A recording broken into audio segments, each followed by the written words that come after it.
Capítulo 1. O peso da estrada e o coração cansado. Eu nunca esqueço da noite em que parei o caminhão achando que ia ajudar mais um estranho.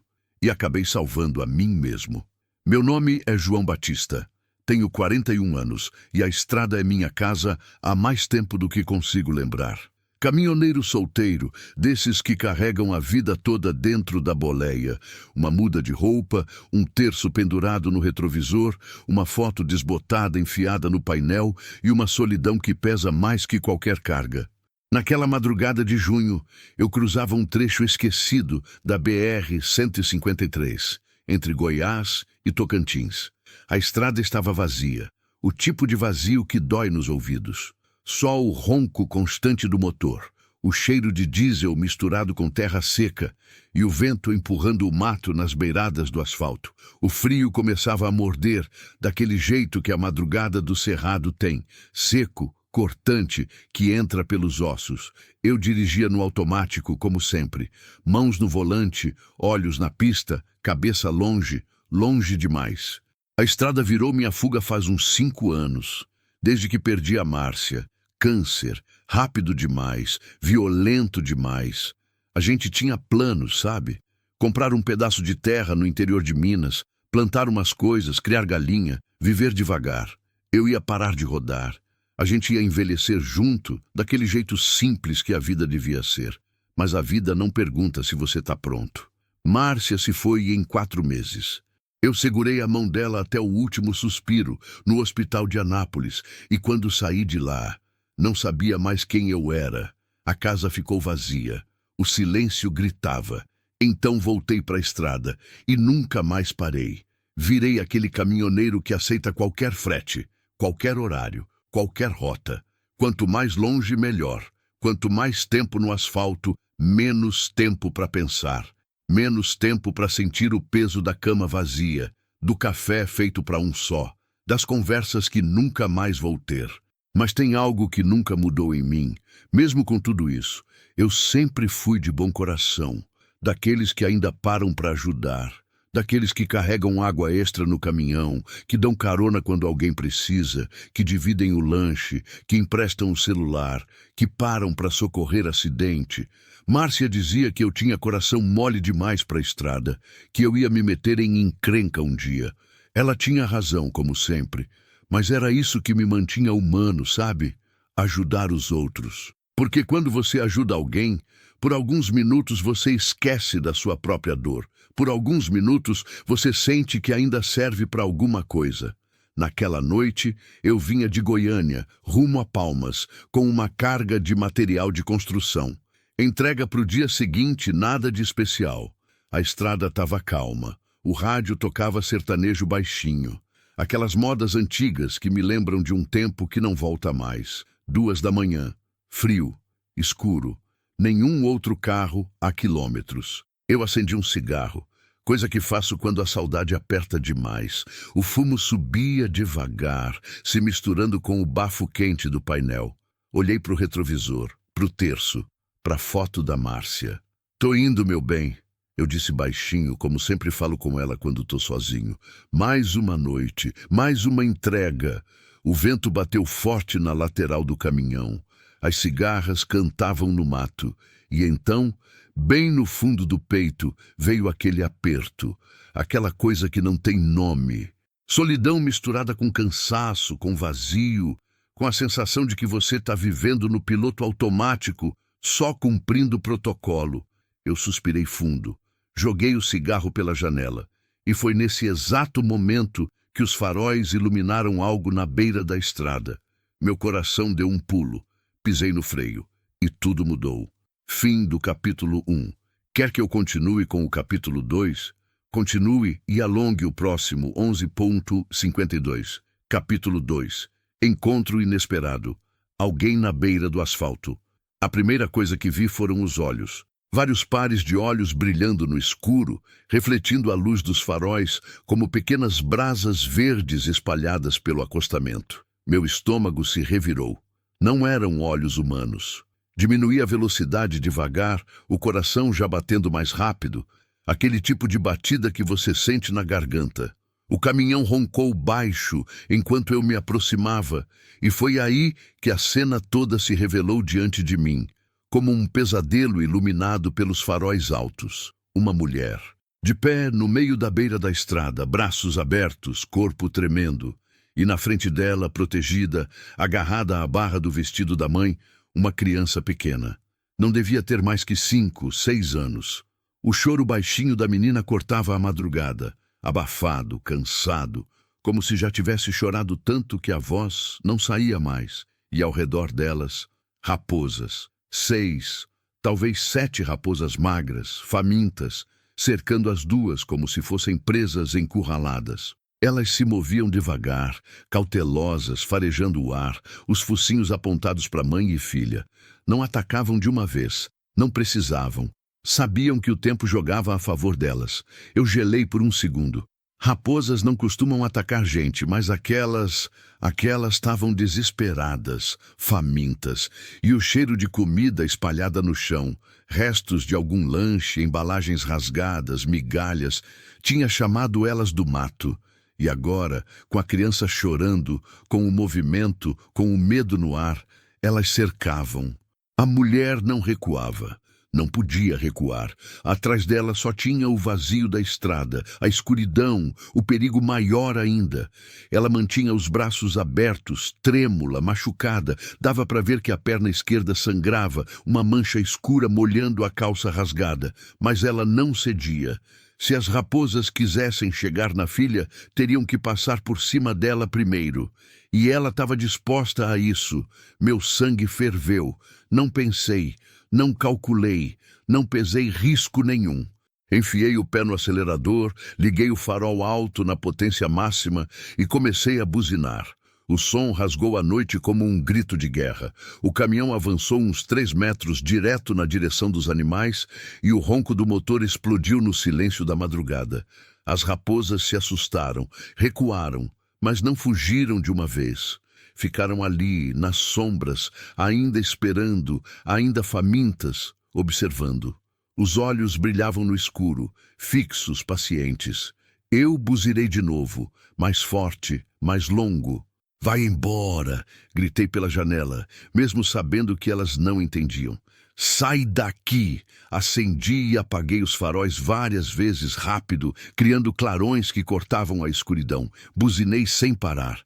O barulho ecoava pela estrada vazia, violento, desesperado. Finalmente, uma das raposas virou e correu para o mato. Depois outra e outra.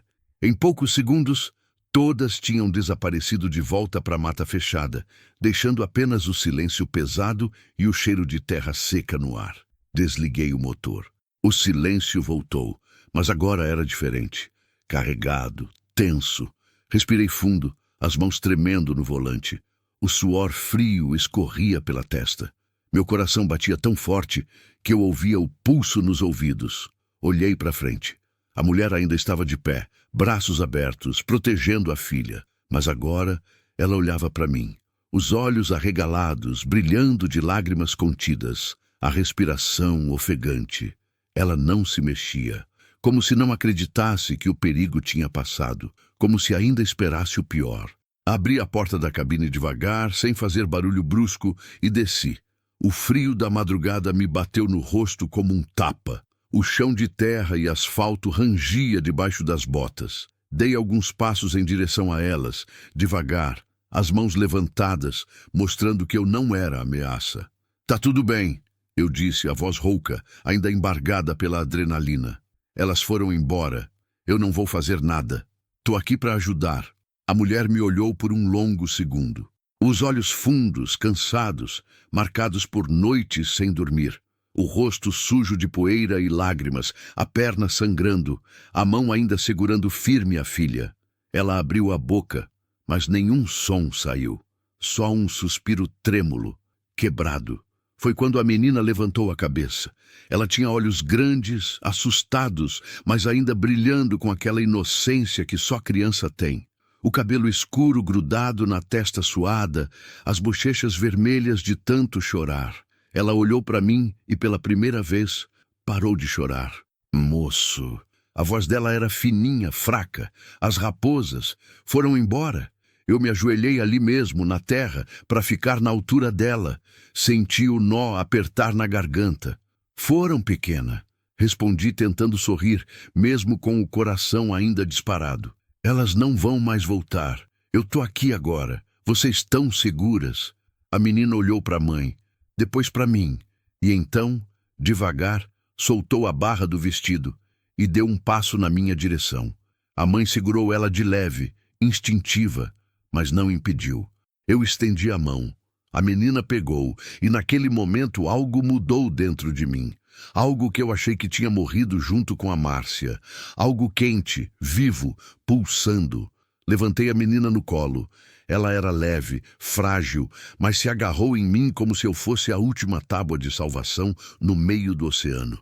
Senti o corpinho tremer, o choro abafado, voltando baixinho, agora de alívio. Calma, pequena, eu disse, apertando ela de leve, sentindo as lágrimas dela molhando minha camisa. Calma. Acabou. Eu tô aqui. A mãe deu um passo, cambaleou, a perna machucada quase cedendo. Eu larguei a menina por um segundo e segurei a mulher antes que ela caísse. Cuidado, falei segurando ela pelo braço. Você tá machucada. Precisa de ajuda. Ela olhou para mim e, dessa vez, as lágrimas caíram. Grossas, quentes, silenciosas. Ela não disse nada. Só assentiu, exausta, derrotada, mas ainda de pé. Vem, eu disse, a voz firme agora. Vamos subir no caminhão. Aqui fora não é seguro. As raposas podem voltar. E tá frio demais. Ela hesitou. Olhou para a estrada escura, para o carro parado uns 20 metros à frente. Porta aberta, bateria morta, completamente inútil. Depois olhou para a filha, que ainda me segurava com força. E, finalmente, ela concordou. Ajudei ela a subir na cabine primeiro, segurando firme enquanto ela subia os degraus, a perna sangrando, deixando marcas vermelhas no estribo. Depois passei a menina para ela e subi por último, fechando a porta com força. Dentro do caminhão, o mundo ficou diferente. O calor do motor ainda ligado contrastava com o frio lá fora. O cheiro de diesel, café velho e cigarro preenchia o ar. A luz fraca do painel iluminava os rostos cansados delas.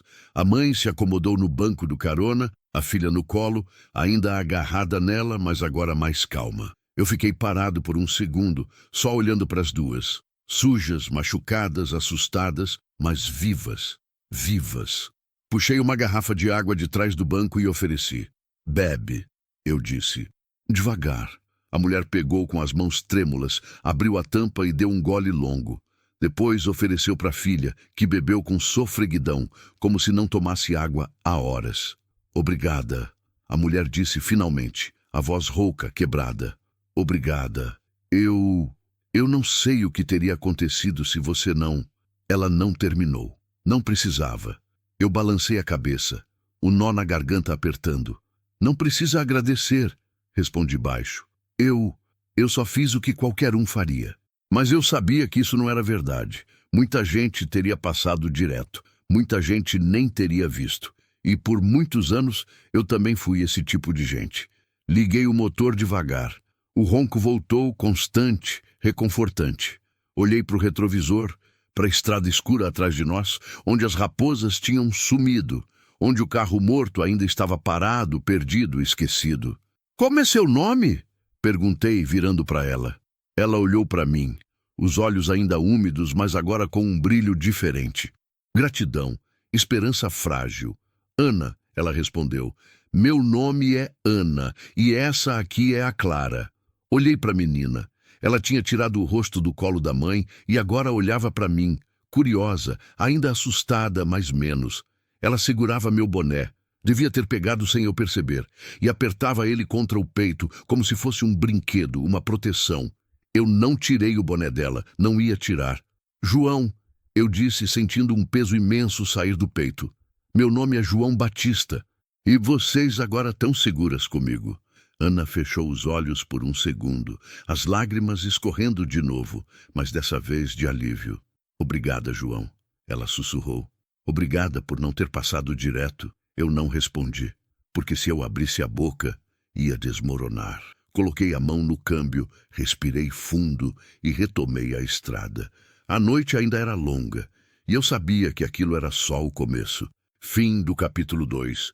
Quer que eu continue com o capítulo 3? Continue e alongue o próximo do 56. Capítulo 3. Primeiro vínculo: desconfiança, silêncio e olhares. Os primeiros quilômetros foram em silêncio. Um silêncio pesado, carregado, daqueles que ocupam todo o espaço da cabine e aperta o peito. Eu segurava o volante com mais força do que precisava, os olhos grudados na estrada, tentando processar tudo o que tinha acabado de acontecer. O ronco do motor preenchia o vazio, constante, como sempre.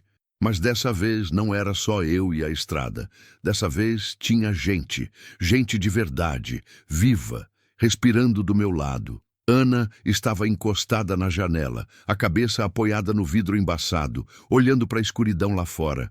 A perna machucada esticada com cuidado, a mão ainda segurando Clara, que tinha finalmente adormecido no colo dela. A menina respirava fundo, exausta, o rostinho suado, encostado no peito da mãe, ainda apertando meu boné contra o corpo como se fosse um cobertor.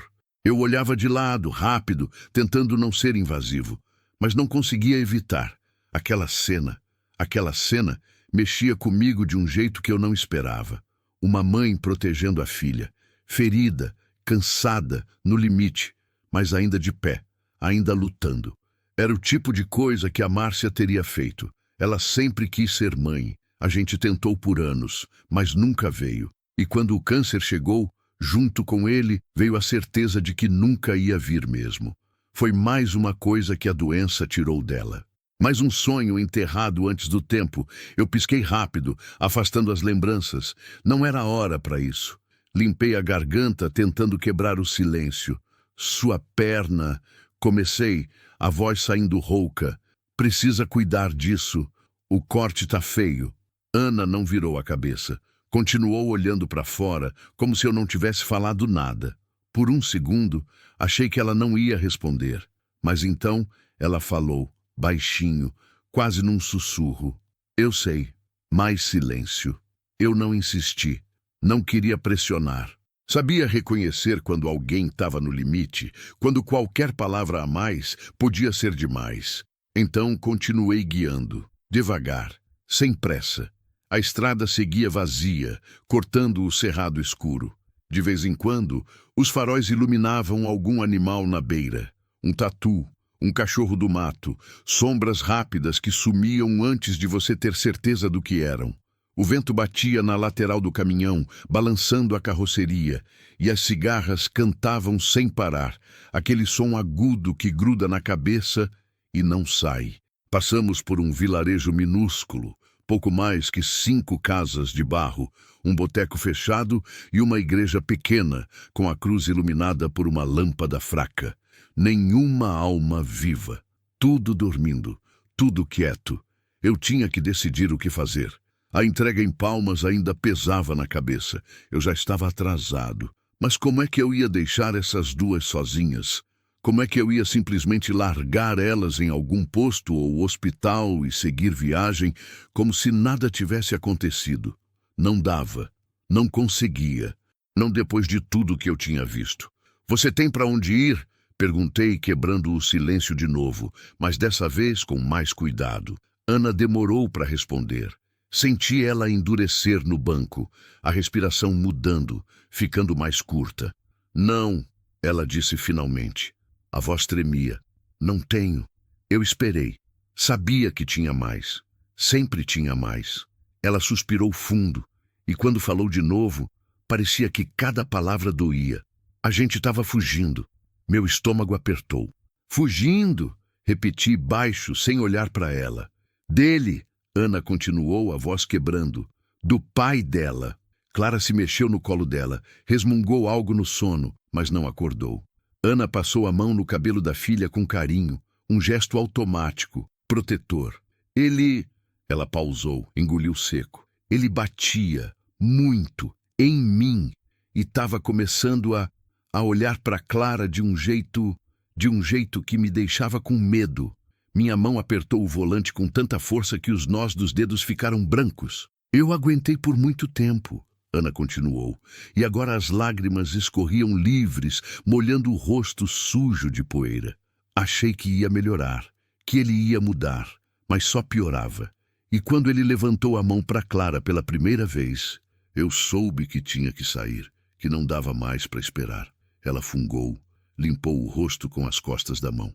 Peguei o que dava para carregar, esperei ele sair para beber e fugi, de madrugada, sem olhar para trás. O silêncio voltou, mas agora era diferente. Mais denso, mais dolorido. O carro, comecei. Emprestado, ela cortou. De uma conhecida, velho, quase caindo aos pedaços. Mas era o que tinha. A gente estava indo para Brasília. Tem uma prima lá que disse que podia ajudar. Mas o carro começou a falhar, a bateria pifou no meio do nada e aí as raposas apareceram. Ela tremeu só de lembrar. Clara tinha derrubado um pacote de biscoito, continuou. O vento espalhou tudo e elas vieram, devagar, cercando a gente. Eu achei que a gente ia morrer ali. Eu respirei fundo, tentando controlar a raiva que fervia no peito. Raiva dele, do cara que fez isso com elas. Do cara que botou uma mãe e uma criança para correr na madrugada, com medo, sem rumo, sem nada. Ele tá atrás de vocês? Perguntei, a voz saindo mais dura do que eu queria. Ana ficou quieta por um tempo. Não sei, admitiu. Acho que sim. Ele não vai deixar barato. Ele sempre disse que se eu tentasse ir embora, ele ia me achar. Que não importava para onde eu fosse, meu maxilar travou. Ninguém vai encostar em vocês, eu disse firme. Não enquanto eu estiver por perto. Ana virou a cabeça pela primeira vez e me olhou de verdade. Os olhos vermelhos, inchados, mas carregando algo que eu não esperava. Esperança, frágil, assustada, mas ali. Por quê?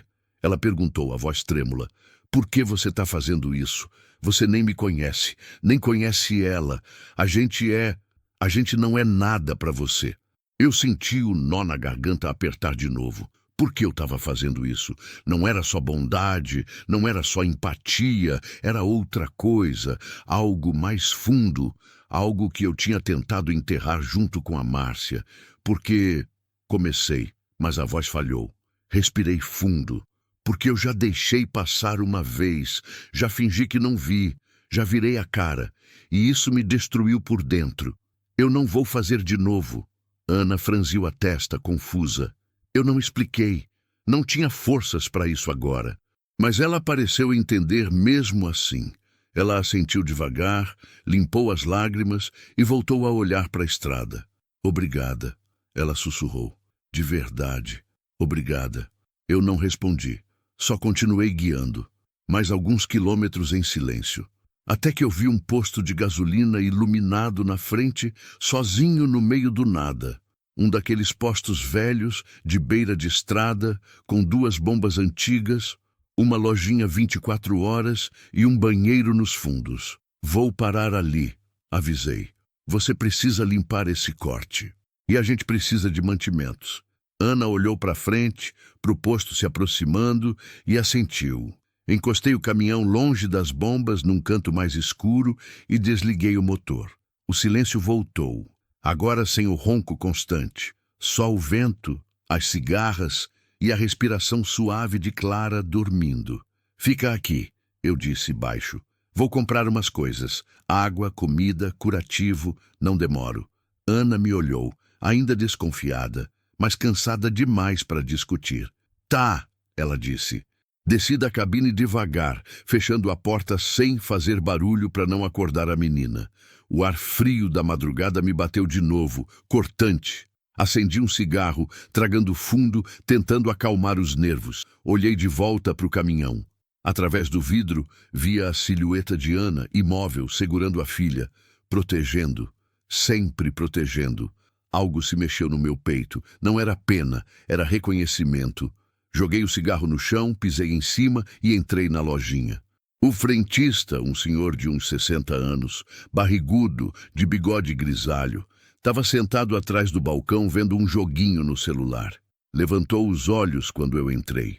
Boa noite, ele disse sonolento. Boa noite, respondi, pegando uma cesta. Andei pelos corredores estreitos, pegando o que precisava. Água, pão, mortadela, café, curativo, álcool, gaze, band-aid. Uma coberta velha que estava pendurada num canto. Coloquei tudo no balcão.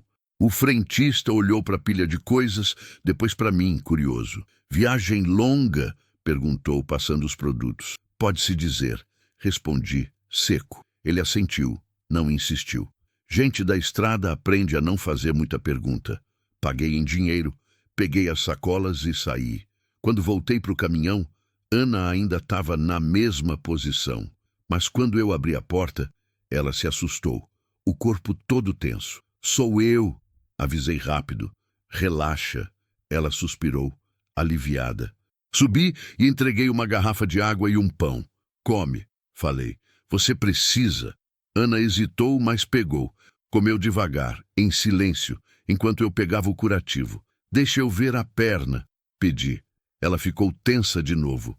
Eu mesma faço, disse, a voz trêmula. Não dá, respondi firme, mas calmo. Você não alcança direito e tá escuro. Deixa eu ajudar. Ela me olhou por um longo segundo. Desconfiança, medo, mas também exaustão, cansaço de carregar tudo sozinha. Finalmente, ela assentiu. Cuidei do corte com o máximo de cuidado que eu consegui. Limpei com álcool. Ela mordeu o lábio, segurou o gemido. Passei gaze, enfaixei. Não era perfeito, mas ia segurar até a gente chegar num lugar melhor. Pronto, eu disse, guardando o material. Amanhã a gente procura um médico. Ana olhou para a perna enfaixada, depois para mim. E pela primeira vez ela sorriu. Fraco, cansado, mas real. Obrigada, João. Eu senti algo quente subir pelo peito. De nada. Liguei o motor de novo. O ronco voltou, familiar, reconfortante, e seguimos. A estrada ainda era longa, mas agora, pela primeira vez em 5 anos, eu não estava sozinho. Fim do capítulo 3. Quer que eu continue com o capítulo 4? Continue e alongue o próximo 11:59. Capítulo 4. Aflição crescente. A noite, a chuva e o medo. Eu devia ter percebido os sinais antes. O vento tinha mudado. Ficou mais forte, mais frio, empurrando o caminhão de lado a cada rajada. O céu, que antes era só escuro, agora tinha uma cor estranha, pesada, daquelas que anunciam tempestade. E o cheiro de chuva vindo de longe, misturado com terra seca e poeira, prenunciava que a coisa ia ficar feia. Eu olhei para o painel. 3:30 da manhã. Ainda faltava mais de 1 hora para o amanhecer, e a estrada continuava vazia, cortando o cerrado como uma cicatriz no meio do nada. Ana tinha adormecido, encostada na porta, a cabeça balançando de leve com o movimento do caminhão. Clara ainda dormia no colo dela, agarrada no meu boné, a respiração suave e constante. Pela primeira vez desde que eu tinha parado, elas pareciam em paz, descansando, seguras. Eu não queria acordar elas, não queria quebrar aquela calmaria frágil, mas a estrada tinha outros planos. O primeiro raio caiu longe, iluminando o horizonte por 1 segundo. Depois veio o trovão, grave, rolando pelo céu como um tambor de guerra. O vento aumentou, sacudindo as árvores baixas nas beiradas do asfalto, levantando folhas secas e poeira. Ana se mexeu, abriu os olhos devagar, ainda zonza de sono. O que foi? Ela murmurou, a voz rouca. Tempestade vindo, respondi, olhando para o céu através do para-brisa. Parece que vai ser forte. Ela se endireitou no banco, apertando Clara com mais cuidado. A menina resmungou, mas não acordou. A gente precisa parar? Ana perguntou, preocupada. Não sei, admiti. Depende de quão forte vai ser. Se for só chuva, a gente segue. Mas se... Não terminei a frase, porque foi quando a chuva começou. E não foi aos poucos. Foi de uma vez, como se alguém tivesse virado um balde gigante em cima da gente. A água bateu no para-brisa com violência. Um barulho ensurdecedor que abafou até o ronco do motor. O limpador começou a trabalhar no máximo, mas não adiantava. A visibilidade caiu para quase nada. Eu mal conseguia ver 5 metros à frente. Merda! Soltei sem pensar. Ana se agarrou no banco, os olhos arregalados. João, calma, eu disse, mas minha própria voz não estava nada calma. Eu vou diminuir, vou com cuidado. Pisei no freio devagar, reduzindo a velocidade para uns 40 por hora. O caminhão deslizava na água que já começava a empoçar no asfalto. A chuva vinha de lado agora, empurrada pelo vento, batendo na lateral da carroceria como pedradas. Outro raio, mais perto. O trovão veio logo atrás, estrondoso, fazendo a cabine vibrar. Clara acordou assustada, chorando. Mãe! Ela gritou, se agarrando em Ana. Tá tudo bem, meu amor, Ana disse, a voz firme mesmo com o medo estampado no rosto. Tá tudo bem, é só chuva. Mas não era só chuva. A estrada começou a alagar. A água subia rápido, cobrindo o asfalto, transformando a pista numa piscina escura. Eu sentia o caminhão perdendo aderência, flutuando por segundos, antes de as rodas encontrarem chão firme de novo. A gente tem que parar, Ana disse, a voz subindo.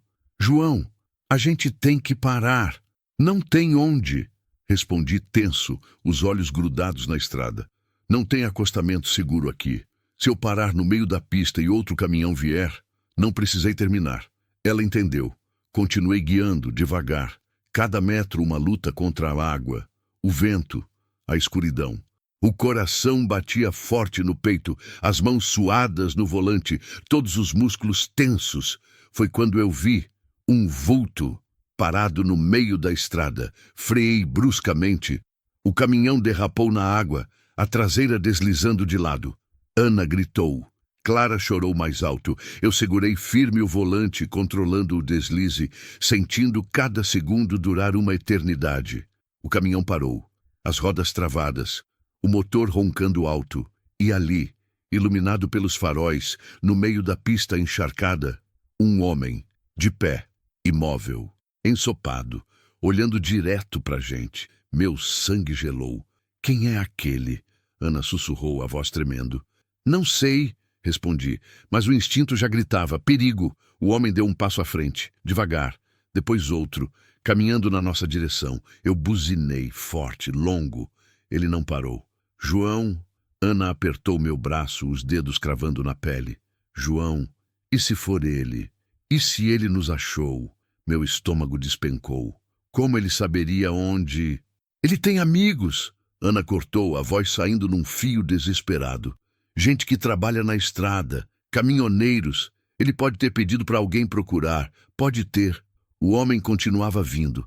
Mais rápido agora. Não dava para ver o rosto. A chuva, a escuridão, os faróis refletindo na água. Tudo borrava a imagem. Tomei uma decisão. Segura firme, avisei. E acelerei. Desviei do homem no último segundo, passando rente, a água espirrando para todos os lados. Pelo retrovisor, vi ele virar, tentar correr atrás do caminhão, mas a gente já estava longe. Ele estava tentando parar a gente. Ana ofegava, quase em pânico. Ele estava... Meu Deus! Ele estava tentando parar a gente. Não era ele, eu disse, mais para me convencer do que para ela. Não tem como ser ele. Era só algum maluco, alguém perdido na chuva. Mas eu não acreditava nas minhas próprias palavras. E Ana também não. A gente precisa sair dessa estrada, ela disse virando para mim, os olhos brilhando de lágrimas e medo. João, por favor, a gente precisa sair daqui. Eu ia responder quando senti. O caminhão perdeu força. Não, murmurei, olhando para o painel. Não, não, não. O motor começou a falhar, engasgando, perdendo rotação. O que está acontecendo? Ana perguntou, a voz subindo de novo. Não sei, respondi tentando acelerar, mas o caminhão não respondia direito. Pode ser água no motor, pode ser... E então o motor morreu. Simplesmente morreu. O caminhão deslizou mais alguns metros pela inércia e parou no meio da estrada em silêncio, só com o barulho da chuva martelando no teto. Tentei dar partida. Uma vez, duas, três. Nada. Merda! Gritei, socando o volante. Merda! Ana tapou a boca com a mão, os olhos arregalados. Clara chorava sem parar. escondida no peito da mãe. Estávamos parados, no meio da tempestade, no meio da estrada, no meio do nada. E pior, quando olhei para o retrovisor, vi um par de faróis, longe ainda, mas vindo na nossa direção, rápido. Meu coração disparou. Ana, chamei, a voz saindo estranha, controlada demais. Preciso que você me escute. Quando eu mandar, vocês descem do caminhão e correm para o mato. Não olham para trás, não param, só correm. O quê? Ela arquejou. Não, eu não vou. Ana, cortei virando para ela, o medo e a determinação lutando dentro de mim. Se for ele, se for quem você acha que é, ele não pode levar vocês, entendeu? Ele, não, pode. Os faróis se aproximavam, mais perto, mais perto. Ana olhou para a filha, depois para mim, as lágrimas escorrendo livres agora. E você? Ela perguntou, a voz quebrando. Eu não respondi, porque a verdade era que eu não sabia. Só sabia que se alguém fosse se machucar ali, não ia ser elas. Os faróis estavam perto agora, muito perto. Eu podia ouvir o ronco do outro motor através da chuva. Prepara, avisei, a mão na maçaneta da porta. E então, o outro veículo passou, reto, sem parar. Era um carro, pequeno, velho, com uma família dentro, todos dormindo. O motorista mal olhando para a gente. Passou direto e sumiu na chuva. Eu soltei o ar que nem sabia que estava segurando. Ana desabou no banco, soluçando, apertando Clara. Meu Deus! Ela chorava. Meu Deus! Eu encostei a cabeça no volante, o corpo todo tremendo. De medo, de alívio, de adrenalina. A chuva continuava. Impiedosa, violenta. E a gente ainda estava preso ali. Respirei fundo, contei até 10. Tentei pensar. Vou tentar de novo. Avisei, girando a chave. O motor tossiu, falhou, tossiu de novo. Vamos lá, murmurei. Vamos, velho amigo. Não me deixa na mão agora. Girei de novo. O motor pegou.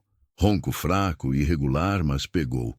Sim, gritei, quase rindo de alívio. Sim! Coloquei em primeira e comecei a andar. Devagar, muito devagar, mas andando. A chuva começou a diminuir, aos poucos.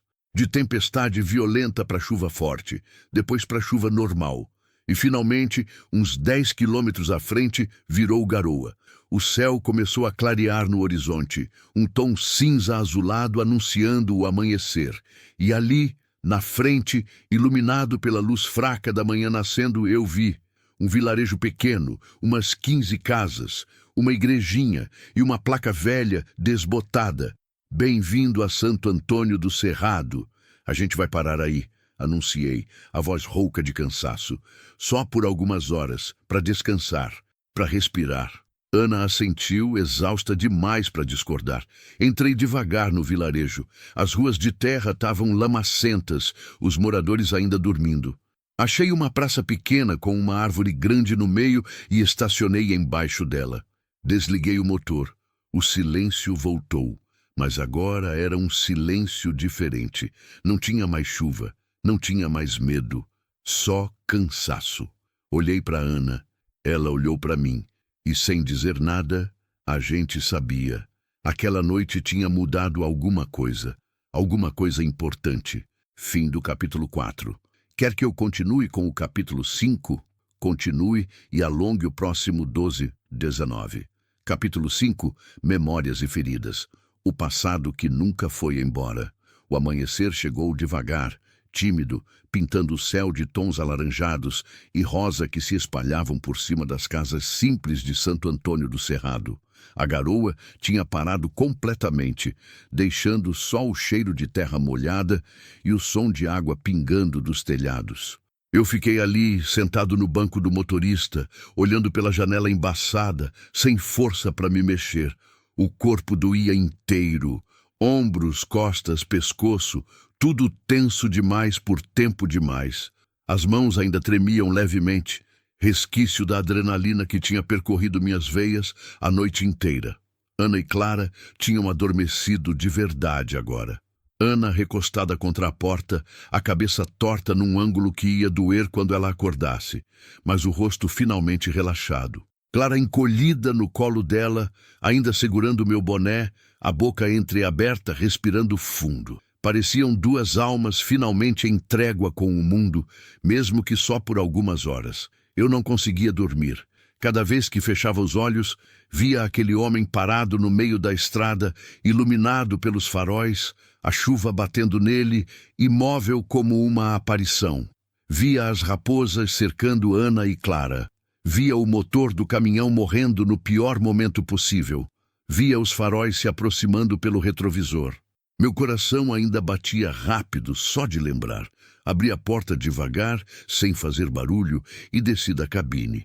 O ar fresco da manhã me bateu no rosto como um tapa suave, limpando um pouco a névoa de cansaço. Acendi um cigarro, o terceiro desde que a gente tinha parado, e comecei a andar pela pracinha deserta. O vilarejo era pequeno mesmo, casas antigas, algumas de pau a pique, outras de alvenaria mal acabada, ruas de terra que viravam lama com qualquer chuva. Uma igreja modesta pintada de branco e azul, com um sino pequeno no campanário. Um barracão que devia servir de mercadinho. E só. Era um daqueles lugares que o tempo tinha esquecido, onde nada mudava muito, onde todo mundo conhecia todo mundo, e forasteiros eram raros. Sentei num banco velho de madeira embaixo de uma mangueira, o cigarro se consumindo entre meus dedos. Olhei para o céu, para o sol nascente, e deixei as memórias virem. Porque era isso que sempre acontecia quando eu parava. Quando o barulho cessava, quando não tinha mais nada para me distrair, as memórias voltavam. Márcia. Seu rosto me veio tão nítido que doeu. O jeito que ela sorria de lado quando eu falava alguma besteira. O jeito que prendia o cabelo com um lápis quando estava cozinhando. O jeito que me chamava de meu caminhoneiro, com aquele tom carinhoso que me derretia por dentro. A gente se conheceu numa festa de São João em Formosa, há 15 anos atrás. Eu tinha 26, ela 23. Ela era professora de escola primária. Eu era caminhoneiro já há 5 anos. A gente dançou a noite inteira, forró, sertanejo, até aquelas músicas ruins que todo mundo canta bêbado. E no final, quando eu pedi o número dela, Márcia olhou nos meus olhos e disse: "Você parece gente boa, mas se me fizer chorar, eu te mato." Eu ri. Prometi que nunca ia fazer ela chorar. Casei com ela 1 ano depois. Foram 10 anos bons. 10 anos que eu lembro com um sorriso mesmo atravessado pela dor. A gente não tinha muito. Eu vivia na estrada, ela em casa, cuidando dos alunos, esperando minhas ligações, contando os dias até eu voltar. Mas a gente tinha um ao outro. E isso bastava. A gente tentou ter filhos. Tentou muito, mas nunca veio. Márcia sofria com isso. Chorava escondido, achando que eu não percebia. Mas eu percebia. Vi a dor dela cada vez que um teste dava negativo, cada vez que uma amiga anunciava gravidez, cada vez que uma criança passava na rua e ela parava para olhar com aquele brilho triste nos olhos. Eu sempre dizia que não importava, que nós dois éramos suficientes, que filhos ou não filhos, eu ia amar ela do mesmo jeito, e era verdade. Mas ela queria muito. E quando o câncer veio junto a notícia de que nunca ia ter filhos mesmo. Os médicos foram diretos. O tratamento vai impossibilitar qualquer chance. Foi como tirar a última esperança dela, tirar o futuro que ela tinha sonhado. Márcia se apagou aos poucos, não só o corpo, devorado pela doença, mas a luz nos olhos, a vontade de lutar, a esperança. Nos últimos dias, no hospital em Anápolis, ela segurou minha mão e disse, a voz fraca, quase inaudível: "Promete uma coisa para mim, João." "Qualquer coisa", eu respondi, as lágrimas já queimando nos olhos. "Não desiste de viver, não vira um fantasma. Você é bom demais para isso." Eu prometi, entre lágrimas, entre soluços, entre a dor mais forte que já senti na vida. Mas eu menti, porque foi exatamente isso que eu fiz. Virei um fantasma. Joguei o cigarro no chão, pisei em cima e acendi outro. As mãos tremiam. Depois que Márcia morreu, eu não sabia mais quem era. Não sabia como viver numa casa vazia, como acordar sem ela do lado, como cozinhar só para mim, como dormir numa cama fria demais, grande demais, solitária demais. Então voltei para a estrada. E nunca mais parei. Peguei qualquer frete que aparecia, qualquer rota, qualquer horário. Quanto mais longe, melhor. Quanto mais tempo no asfalto, menos tempo para pensar, para sentir, para lembrar. Parei de visitar a família, parei de ligar para os amigos, parei de ir em Formosa, parei de viver no fundo. Só existia, só cumpria protocolo, só guiava, entregava, recebia e guiava de novo. E quanto mais eu fugia, mais a culpa crescia. Porque tinha algo que eu nunca contei para ninguém. Algo que me corroía por dentro como um câncer silencioso. Uns 3 anos antes de Márcia adoecer, eu estava voltando de uma entrega em Goiânia de madrugada, numa estrada parecida com essa. Vazia, escura, silenciosa. E eu ouvi um choro, baixinho, vindo da beira da estrada. Eu diminuí, quase parei, quase. Mas aí pensei, pode ser armadilha, pode ser assalto, não vale o risco. E segui em frente. Dias depois, ouvi no rádio. Tinham achado uma criança morta na beira daquela mesma estrada, abandonada, sozinha. Tinha chorado a noite inteira até não ter mais força. E morreu ali, de frio, de sede, de abandono. Eu nunca soube se era a mesma criança que eu tinha ouvido, mas a dúvida me matava. E se era? E se eu tivesse parado? E se eu pudesse ter salvado aquela criança? Essa culpa virou um peso que eu carregava todo dia. Ficou presa na minha garganta, no meu peito, na minha alma. E quando Márcia morreu, esse peso se juntou com a dor da perda e se transformou em algo insuportável. Eu tinha virado um homem que não parava, um homem que fingia não ver, um homem que deixava passar, até ontem à noite, até ver Ana e Clara cercadas pelas raposas. E dessa vez, eu parei. Dessa vez, eu não virei o rosto. Olhei para cima. O sol já tinha nascido completamente, iluminando o vilarejo com uma luz suave, quente. As primeiras pessoas começavam a sair de casa. Uma senhora varria a calçada, um senhor abria a porta do mercadinho, crianças corriam descalças pela rua de lama. A vida continuava, simples, real, verdadeira. Respirei fundo, sentindo algo diferente no peito. Algo que eu não sentia há muito tempo. Não era felicidade, não era paz, era propósito. Pela primeira vez em 5 anos, eu sentia que tinha feito algo que importava, algo real, algo que a Márcia teria ficado orgulhosa. Eu tinha salvado 2 vidas, e talvez no processo tivesse começado a salvar a minha própria. Levantei do banco e voltei para o caminhão. Ana ainda dormia, mas Clara tinha acordado. Ela me viu pela janela e sorriu. Um sorriso pequeno, tímido, ainda assustado, mas real. Eu sorri de volta. Subi na cabine devagar. Clara me olhou, curiosa. Bom dia, pequena, sussurrei, sentando no banco do motorista. Bom dia, moço, ela respondeu, a voz fininha, ainda rouca de sono. Dormiu bem? Ela assentiu. Depois olhou para o lado, para a mãe dormindo. Depois voltou a me olhar. Moço, ela começou hesitante. Pode falar. As raposas não vão voltar, né? Meu coração apertou. Não, pequena, respondi, firme. Não vão voltar. Eu não vou deixar. Ela sorriu de novo, aliviada. Depois, estendeu o boné para mim. Aqui, tá sujo, desculpa. Eu olhei para o boné velho, amassado, sujo de terra e lágrimas, e algo se mexeu dentro de mim. Fica com ele, eu disse, empurrando de volta para ela. É seu agora. Os olhinhos dela brilharam.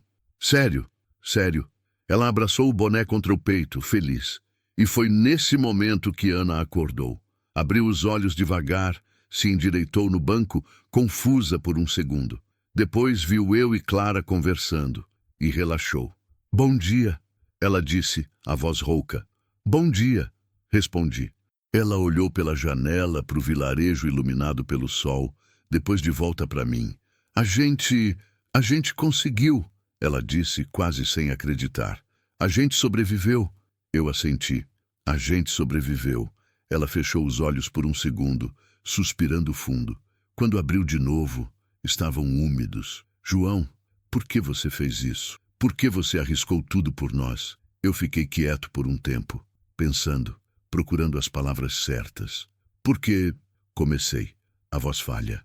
Porque eu já deixei alguém para trás uma vez, e essa culpa me matou aos poucos. Eu não podia deixar de novo, eu não podia ser aquele homem de novo. Ana me olhou, os olhos brilhando de compreensão, de dor compartilhada. Você perdeu alguém, ela disse. Não era pergunta, era constatação. Minha esposa, admiti, sentindo a dor antiga subir pela garganta. Márcia, faz 5 anos. Sinto muito. Eu também. Silêncio. Depois Ana disse baixinho. Ela teria orgulho de você. Do que você fez por nós. Eu não consegui responder. Só senti os olhos queimando. Clara se mexeu entre nós, olhando para a mãe, depois para mim. A gente vai ficar com o moço João? Ela perguntou inocente. Ana abriu a boca, mas não sabia o que dizer. Eu também não. Porque pela primeira vez eu não sabia qual era o próximo passo. Só sabia que não queria deixar elas irem. Não ainda. Não quando elas ainda precisavam de proteção. Não quando eu finalmente tinha encontrado um motivo para continuar. Fim do capítulo 5. Quer que eu continue com o capítulo 6? Continue e alongue o próximo. 12 e 22, capítulo 6. Virada decisiva. A escolha que muda tudo. O sol já estava alto quando a gente saiu do caminhão. O vilarejo tinha acordado de vez. Crianças brincando na praça, mulheres conversando nas portas das casas. Um rádio velho tocando sertanejo raiz de algum lugar. O cheiro de café e pão quentinho vinha do mercadinho, misturado com o cheiro de terra molhada que ainda persistia depois da tempestade. Clara segurou na minha mão quando descemos. Ela não pediu, só segurou, como se fosse a coisa mais natural do mundo. Eu olhei para baixo, para a mãozinha pequena dentro da minha, tão frágil, tão confiante, e senti algo apertar no peito de novo. Ana mancava ao nosso lado, a perna enfaixada, doendo mais agora que a adrenalina tinha passado. Ela tentava disfarçar, mas eu via. Cada passo custava. Vou ver se tem algum posto de saúde aqui, falei. Ou pelo menos alguém que entenda de curativo. Não precisa, Ana começou, mas eu cortei. Precisa sim. Esse corte pode infeccionar e você não vai conseguir cuidar da Clara se ficar doente. Ela me olhou, prestes a discutir, mas então suspirou e assentiu. Sabia que eu tinha razão. Entramos no mercadinho.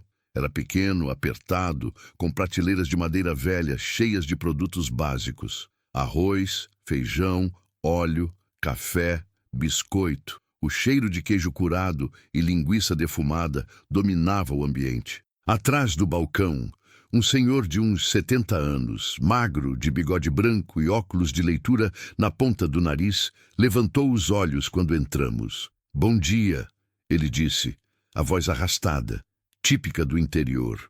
Em que posso ajudar? Bom dia, respondi. A gente está de passagem, meu caminhão teve problema na tempestade e a moça aqui está machucada. O senhor sabe se tem algum médico ou enfermeira no vilarejo? O senhor tirou os óculos, limpou na camisa e colocou de volta, estudando a gente com curiosidade. Médico não tem não, mas tem a dona Lourdes. Ela trabalhou no hospital de Porangatu durante 30 anos. Aposentou, voltou para cá, ainda atende uns casos quando precisa. Casa dela é ali na esquina, a amarela com portão verde. Obrigado. Agradeci. O senhor assentiu, mas continuou nos olhando. Seu olhar passou por Ana, pela perna enfaixada, pelo rosto cansado dela. Depois desceu para Clara, que ainda segurava minha mão, usando meu boné velho na cabeça. Vocês estão fugindo de alguma coisa? Ele perguntou direto. Meu corpo inteiro ficou tenso. Ana também. Ela abriu a boca, mas nada saiu. O senhor levantou a mão num gesto apaziguador. Calma, não estou julgando. Nem perguntando mais do que preciso saber. Só quero que saibam que aqui em Santo Antônio a gente cuida dos nossos. E se alguém está precisando de ajuda, bem, a gente ajuda. Ele falou isso olhando direto para mim, como se soubesse, como se enxergasse além do cansaço, além da sujeira, além das mentiras que a gente podia contar. Obrigado, eu disse, e dessa vez havia mais peso na palavra. O senhor assentiu de novo. Levem uns pães, café, não cobro nada. Vocês parecem precisar. Ana começou a protestar, mas ele já estava pegando as coisas, colocando numa sacola velha de pano. Não discute comigo, moça. Tem dia que a gente recebe ajuda, tem dia que a gente dá. Hoje é dia de vocês receberem. Saímos do mercadinho com a sacola, em silêncio, ainda processando a bondade inesperada. A casa da dona Lourdes era pequena, bem cuidada, com flores na frente e um pé de goiaba no quintal. Batemos na porta. Uma mulher baixinha, roliça, de cabelos brancos presos num coque, abriu com um sorriso no rosto. "Bom dia", ela disse animada. "Vocês devem ser os forasteiros que o Zé falou pelo rádio. Rádio amador. Claro, num lugar desse tamanho, as notícias viajavam rápido." "Sim, senhora", respondi. "Meu nome é João. Essa é Ana e Clara. A Ana tá com um corte na perna que precisa ver." Dona Lourdes não perdeu tempo. Nos botou para dentro, fez Ana sentar numa cadeira da cozinha e começou a examinar a perna com uma eficiência que mostrava décadas de experiência. Ela murmurou, tirando a gaze que eu tinha colocado. "Tá limpinho. Quem fez?" "Eu", respondi. "Fez bem, mas vai precisar de ponto. E de antibiótico para não infeccionar." "A senhora tem?" Ana perguntou preocupada. "Tenho sim, minha filha. Deixa comigo." Enquanto Dona Lourdes trabalhava, limpando de novo, dando os pontos com uma habilidade impressionante, enfaixando direito, Clara sentou no meu colo, cansada. Eu fiquei ali, segurando ela, sentindo o peso pequeno, o calor do corpinho, a respiração suave. Era estranho, familiar, doloroso e, ao mesmo tempo, reconfortante. Dona Lourdes terminou e deu instruções para Ana.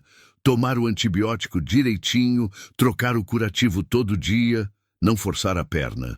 "Obrigada", Ana disse com lágrimas nos olhos de novo. "Muito obrigada." "De nada, filha. Agora me diz uma coisa. Vocês vão ficar por aqui ou vão continuar a viagem?" Ana olhou para mim. Eu olhei para ela. A verdade era que eu não sabia. Não tinha plano. Não tinha resposta. A gente tá indo para Brasília", Ana disse, hesitante. "Tenho uma prima lá." Dona Lourdes assentiu, mas seus olhos diziam que ela sabia que tinha mais na história. "Então descansem hoje", ela disse. "Comam, durmam, recuperem as forças. Amanhã vocês decidem o que fazer." Saímos da casa dela e voltamos para o caminhão. Eu ajudei Ana a subir, depois Clara. Quando ia subir também, ouvi uma voz atrás de mim. "João?" Virei. Era uma mulher, uns 35 anos, magra, nervosa, olhando em volta como se alguém pudesse estar vendo. "Sim", respondi, alerta. "Você é o caminhoneiro que tá com a mulher e a menina, né?" Meu estômago gelou. "Por quê?" Ela deu mais um passo, baixando a voz. "Porque passou um homem aqui, umas 2 horas atrás, perguntando se alguém tinha visto uma mulher e uma criança. Disse que era a esposa e a filha dele, que tinham fugido, que ele só queria trazer elas de volta para casa." O sangue sumiu do meu rosto. "E o que vocês disseram?" "Ninguém disse nada. A gente não confia em gente de fora fazendo esse tipo de pergunta." Mas ele não pareceu acreditar. Disse que ia voltar, que ia procurar nas estradas, que não ia desistir. Meu coração disparou. Que tipo de homem era? Grande, forte, tatuagem no braço, olhar, ela hesitou. Olhar ruim, do tipo que a gente conhece, do tipo que machuca. Era ele, o ex de Ana. Ele estava procurando e estava perto. "Obrigado por avisar", eu disse, tentando manter a voz firme. Ela assentiu e saiu rápido, sumindo entre as casas. Subi no caminhão. Ana me olhou, já percebendo que algo estava errado. "O que foi?" Respirei fundo, não tinha como esconder. "Ele passou aqui, tá procurando vocês e vai voltar." Ana ficou branca. Clara, que não entendia completamente, sentiu o medo da mãe e começou a chorar baixinho de novo. "Meu Deus", Ana sussurrou. "Meu Deus, ele nos achou. Eu sabia que ele ia..." "Ana", cortei, segurando o braço dela. "Olha para mim." Ela olhou, os olhos arregalados de pânico. "Ele não vai encostar em vocês." "Entendeu? Não enquanto eu estiver aqui.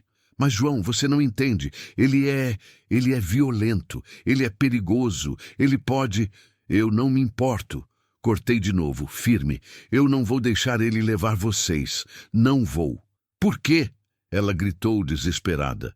Por que você está fazendo isso? Você pode morrer, você pode se machucar. Por que você está arriscando tudo por nós? A pergunta ficou suspensa no ar, pesada, dolorosa. E pela primeira vez eu disse a verdade completa. Porque eu já perdi tudo, Ana, respondi, a voz quebrando. Já perdi a mulher que eu amava. Já perdi a chance de ser pai. Já perdi o filho que eu nunca tive. Já virei um fantasma andando na estrada, sem propósito, sem razão, sem nada.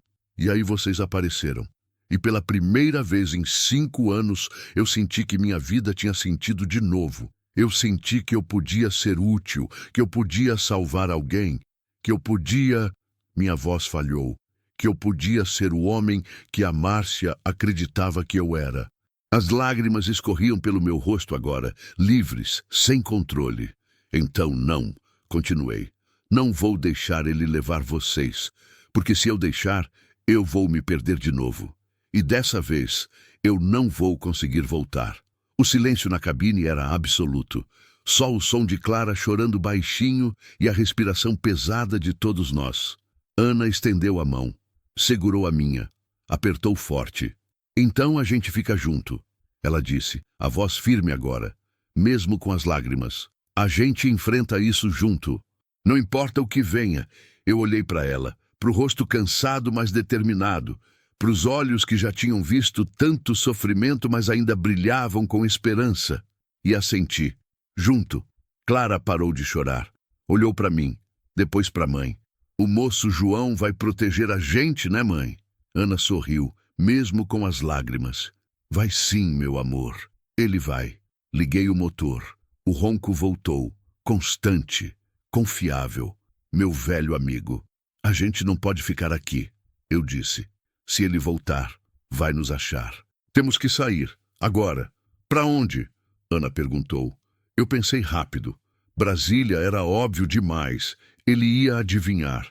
Ia procurar lá primeiro. Tem mais alguém? Perguntei. Alguém que ele não saiba? Alguém que vocês possam confiar? Ana pensou, mordendo o lábio. Tem uma amiga minha, de infância. Ela mora em Alto Paraíso de Goiás, perto da Chapada dos Veadeiros. A gente perdeu contato faz anos. Ele não sabe dela. Ela ajudaria vocês? Sim, com certeza. Ela sempre disse que se eu precisasse era só aparecer. Então é para lá que a gente vai. Coloquei em primeira. Saímos devagar do vilarejo, passando pelas casinhas, pelo mercadinho, pela dona Lourdes que acenou da janela, pelo Senhor que nos deu pão. E quando deixamos Santo Antônio do Cerrado para trás, eu sabia que não tinha mais volta. Eu tinha feito minha escolha. E agora, qualquer coisa que viesse, a gente ia enfrentar junto. Rodamos por 2 horas sem parar. A estrada era melhor agora, asfaltada, mais movimentada, com outros carros e caminhões. O sol esquentava forte, típico do Cerrado, secando a lama da noite anterior. Ana tinha pegado no sono de novo, exausta, Clara também. Só eu estava acordado, guiando, pensando, planejando. Foi quando eu vi no retrovisor uma caminhonete preta, grande, vidros fumê, rodando rápido, se aproximando. Meu coração começou a bater mais forte. Podia ser nada, podia ser só alguém com pressa. Mas o instinto gritava. Perigo. A caminhonete se aproximou mais, colou atrás do caminhão, buzinou, longo, insistente. Eu não parei. Acelerei um pouco. A caminhonete acelerou junto. Merda, murmurei. Ana acordou com o barulho da buzina. Olhou para trás e ficou branca. É ele, ela ofegou. João, é ele. Aquela é a caminhonete dele. Meu sangue ferveu. Segura firme, avisei. E pisei fundo no acelerador. O caminhão ganhou velocidade. 60, 70, 80 por hora. Rápido demais para uma carga pesada numa estrada cheia de curvas. A caminhonete acelerou junto. Colou no nosso para-choque, buzinou de novo. Depois veio para o lado, tentando ultrapassar. Eu não deixei. Fechei. Usei o tamanho do caminhão para impedir. A caminhonete recuou, buzinando furiosamente. Ana chorava. Clara tinha acordado assustada, se agarrando na mãe. "O que ele quer?" Clara gritava. "Mãe, o que ele quer?" "Não olha para trás, meu amor," Ana dizia desesperada. "Não olha." A caminhonete tentou de novo, dessa vez pelo outro lado. Eu fechei de novo, mas então ele fez algo que eu não esperava. Ele acelerou e bateu na traseira do caminhão. O impacto me jogou para frente. O volante girou. O caminhão balançou perigosamente. "João!" Ana gritou. Eu segurei firme, controlando, lutando contra a inércia, contra o pânico. Ele bateu de novo, mais forte, e de novo. A carroceria começou a fazer barulho, metal rangendo, correntes balançando. Eu olhei para o retrovisor e dessa vez vi o rosto dele, raivoso, determinado, insano. Ele não ia parar, não até nos tirar da estrada, não até pegar o que ele achava que era dele. E foi nesse momento que eu tomei a decisão que mudaria tudo. Vi uma saída à frente, uma estrada de terra entrando para o cerrado, estreita, cheia de buracos, perigosa, mas era a única chance. "Segurem firme!" gritei, e virei o volante com violência. O caminhão saiu da pista principal, derrapando na terra, levantando uma nuvem de poeira. Eu quase perdi o controle, mas segurei, acelerando, mergulhando naquela estrada de chão que parecia não ter fim. A caminhonete hesitou por um segundo. Depois, veio atrás, e a perseguição começou de verdade. Fim do capítulo 6. Quer que eu continue com o capítulo 7? Continue e alongue o próximo 12 de 24. Capítulo 7. Travessia final. Entre o medo e o alívio. A estrada de terra era um inferno. Buracos profundos que faziam o caminhão pular como um animal ferido. Pedras soltas que batiam na carroceria num barulho de metralhadora. Poeira tão densa que mal dava para enxergar 3 metros à frente. E o sol, implacável, transformando a cabine num forno. Eu segurava o volante com tanta força que os dedos doíam. Cada músculo do meu corpo tenso, pronto, lutando. O caminhão não foi feito para isso. Para corridas, para fugas, para perseguições. Era pesado, lento, difícil de controlar em velocidade. Mas não tinha escolha.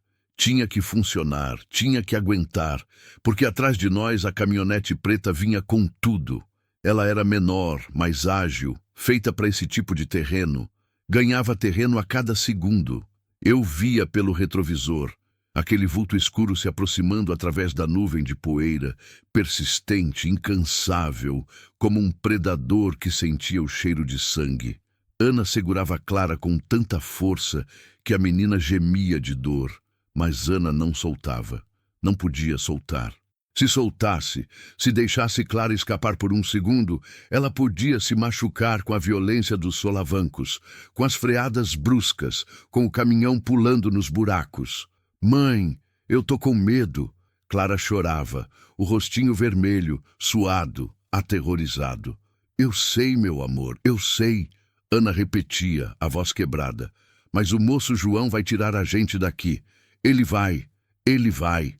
Ela dizia isso, mas nos olhos dela eu via a dúvida, o medo, a certeza crescente de que talvez, dessa vez, não desse para escapar. Eu não podia deixar esse pensamento entrar na minha cabeça. Não podia. "Aguenta aí!" gritei, mais para mim mesmo do que para elas. Acelerei mais. O motor rugiu, protestando. A temperatura começou a subir no painel. O ponteiro vermelho se aproximando da zona de perigo, mas eu não podia diminuir, não agora. A caminhonete acelerou também. Colou no nosso para-choque de novo. Buzinou, um som longo, furioso, que me fez ranger os dentes. E então, ele bateu. Bang! O impacto jogou todo mundo para frente. Clara gritou. Ana segurou ela firme, as costas batendo no banco. Eu mordi a língua com a pancada, sentindo o gosto de sangue na boca. Ele bateu de novo. Bang! E de novo. Bang! A traseira do caminhão começou a ceder. Ouvi o metal gemendo, a carroceria soltando parafusos. Se ele continuasse batendo assim, ia derrubar a carga. Ou pior, ia nos tirar da estrada. Olhei ao redor, desesperado, procurando uma saída, uma solução, qualquer coisa. Foi quando vi à frente uma bifurcação. A estrada principal de terra continuava reto, larga, relativamente boa, mas tinha uma trilha à direita, estreita, cheia de mato, mal dava para ver para onde levava. Trilha de gado, provavelmente, ou de agricultores. Não era feita para caminhão, nem para carro, mas talvez fosse estreita demais para caminhonete. Tomei a decisão em meio segundo. Virei à direita, entrando na trilha com violência. Os galhos bateram nas laterais do caminhão, arranhando a lataria, quebrando o espelho retrovisor do lado direito. O caminho era tão estreito que o mato roçava nas duas portas ao mesmo tempo, mas a gente passava, apertado, raspando, mas passava. Olhei pelo retrovisor. A caminhonete hesitou na bifurcação. Por um segundo, achei que ele ia desistir, mas então ele entrou na trilha também. E pela primeira vez eu vi a caminhonete ter dificuldade. Ela era larga demais.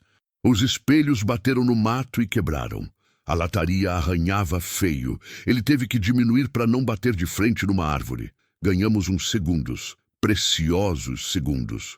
Isso! Gritei. Vamos! A trilha começou a descer. Íngreme, perigosa. Direto para o que parecia ser um vale, com um rio pequeno no fundo. Não tinha freio que segurasse direito numa descida dessas com o peso que eu carregava. O caminhão começou a ganhar velocidade sozinho, puxado pela gravidade, e tudo que eu podia fazer era tentar controlar, direcionar, rezar para não capotar. Segura! Gritei de novo. Ana se agarrou em tudo que podia, protegendo Clara, os olhos fechados com força, rezando baixinho. Palavras soltas, fragmentadas, desesperadas. O caminhão pulou num buraco grande. Todo mundo voou do banco por um segundo antes de cair de volta com força. Minha cabeça bateu no teto. Vi estrelas. Mas não soltei o volante. A caminhonete vinha atrás, mais devagar agora, mas ainda vindo. Persistente. Implacável. Chegamos no fundo do vale. O rio estava lá. Uns 10 metros de largura, água corrente, rasa, mas com pedras grandes espalhadas. Não tinha ponte, não tinha passagem, só o rio. E eu sabia, se parasse agora ele nos alcançaria. E não ia ter para onde correr. Então não parei. Enfiei o caminhão dentro do rio. A água explodiu nas laterais, entrando pela porta mal vedada, molhando tudo. O motor tossiu, engasgou, mas continuou funcionando. As rodas giravam, procurando aderência nas pedras escorregadias.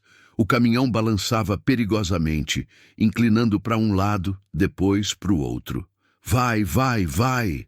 Eu gritava com o caminhão, como se ele pudesse me ouvir. Não morre agora!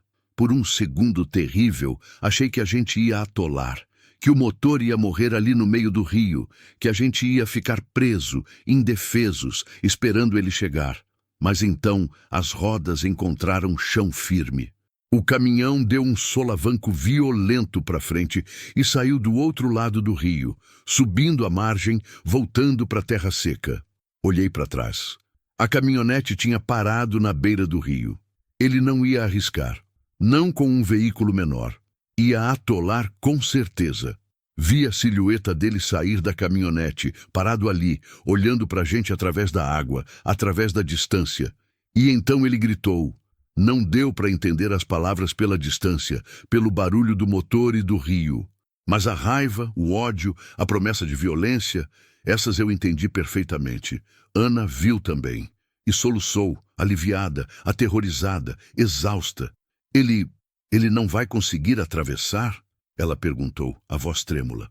Não de caminhonete, respondi ofegante. Ia atolar, mas a pé não precisei terminar. A gente sabia. Ele podia atravessar a pé. Ia demorar, mas podia. Então a gente não para, Ana disse, firme agora. A gente não para até estar longe, muito longe. Assenti e continuei guiando. A trilha do outro lado do rio era melhor, ainda de terra, ainda cheia de buracos, mas mais larga, mais sólida. Dava para ver que era usada com mais frequência. Marcas de pneu, cercas de arame de vez em quando, sinais de que tinha fazendas por perto. Rodamos por mais meia hora em silêncio. Um silêncio pesado, traumático, cheio de respirações ofegantes e corações ainda disparados. Clara tinha parado de chorar, mas tremia inteira. Ana a embalava, cantarolando baixinho uma música de ninar, tentando acalmar a filha e a si mesma. Eu não tirava os olhos do retrovisor, esperando, temendo, imaginando a caminhonete preta surgindo de novo a qualquer momento. Mas ela não veio. Quilômetro após quilômetro, e nada. Talvez ele tivesse desistido, talvez tivesse atolado tentando atravessar o rio a pé, ou talvez tivesse simplesmente perdido nosso rastro. Não importava. O importante era que a gente tinha escapado, por enquanto. A trilha finalmente encontrou uma estrada de verdade, asfaltada, sinalizada, com placa indicando direções. Alto Paraíso de Goiás, 45,5 quilômetros. Suspirei, sentindo o corpo inteiro relaxar de uma vez. As mãos tremiam tanto que mal conseguia segurar o volante direito. A gente conseguiu, murmurei. A gente conseguiu. Ana olhou para mim e pela primeira vez sorriu. Um sorriso cansado, quebrado, mas real. Você conseguiu, João. Você nos salvou. Eu balancei a cabeça sem aceitar o crédito. A gente se salvou, juntos. Entramos em Alto Paraíso, já com o sol começando a se pôr. A cidade era pequena, turística, cheia de pousadas e restaurantes rústicos, porta de entrada para a Chapada dos Veadeiros. Tinha um ar tranquilo, hippie, alternativo, completamente diferente do inferno que a gente tinha acabado de sair. Ana me deu o endereço da amiga e eu dirigi até lá. Era uma casa simples, de madeira, com um jardim cheio de plantas na frente. Paramos. Desliguei o motor. E pela primeira vez em mais de 24 horas, o silêncio foi completo. Sem ronco de motor, sem buzina, sem perseguição. Só paz. Eu encostei a cabeça no volante e fechei os olhos. O corpo doía inteiro, a cabeça latejava, as mãos ainda tremiam. Mas a gente estava vivo, todos nós. Ana desceu devagar, ajudei ela, depois ajudei Clara. A menina ainda usava meu boné, agora todo amassado, sujo, mas ela não largava. Batemos na porta. Uma mulher abriu. Uns 30 anos, cabelo comprido, olhos grandes e gentis. Quando viu Ana, o rosto dela se iluminou. Depois ficou preocupado ao perceber o estado dela. Ana. Meu Deus, Ana.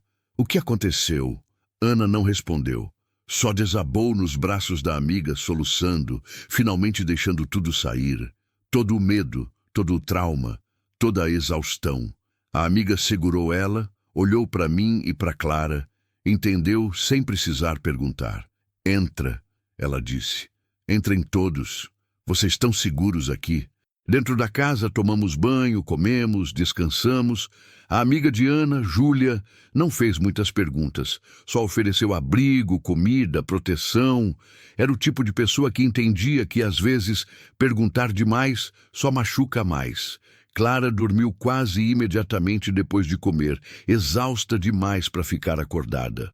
Ana a colocou na cama, cobriu com carinho e ficou ali, só olhando para a filha dormir, com lágrimas silenciosas escorrendo. Eu fiquei na varanda, fumando, olhando a noite tranquila de Alto Paraíso. As estrelas brilhavam forte, sem poluição, sem nuvens, um céu limpo e infinito. Júlia trouxe um café e sentou do meu lado. Você é um homem bom, ela disse depois de um tempo. Eu não respondi. Não me sentia bom. Me sentia cansado, assustado, confuso sobre o que vinha depois. Ana me contou um pouco. Júlia continuou. Do que vocês passaram. Do que você fez por ela e pela Clara. Eu comecei, mas minha voz falhou. Eu só não podia deixar passar. Muita gente teria deixado. Eu sei. Silêncio. Você vai ficar? Ela perguntou. Era a pergunta que eu vinha evitando. Ficar significava me envolver mais. Significava responsabilidade. significava laços, significava arriscar me importar de novo, me apegar de novo e talvez perder de novo.